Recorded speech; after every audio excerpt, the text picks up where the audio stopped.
Народно ткаење. Обезбедувањето на целокупното семејство со текстил за облека и по куќнински потреби било речиси исклучиво во врска на жената. Голем дел од своето време таа посветувала на сложениот и макотрпен процес на изработка на потребниот текстилен инвентар. Технологијата на обработка на суровините, нивната преработка во конез и подготовка за ткаење, како и самото ткаење се представени со фотографии.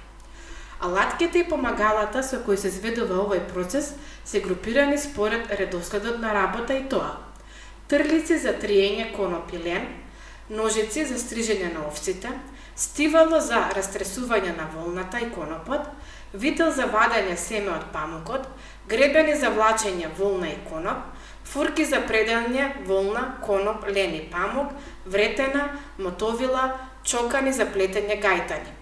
Околу традиционалниот хоризонтален разбој се представени повеќе алатки: сукало, чекрек, родан, возалка за навивање на основата и кошници со примероци од преѓата.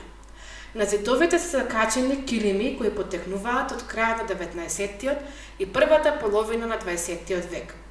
Големите примероци со богата орнаментика и колорит се користеле во градовите за постилање на гостинските одаи, а помалите служеле за покривање на коњот во свадбената поворка или како покривачи за кревет или за спиење.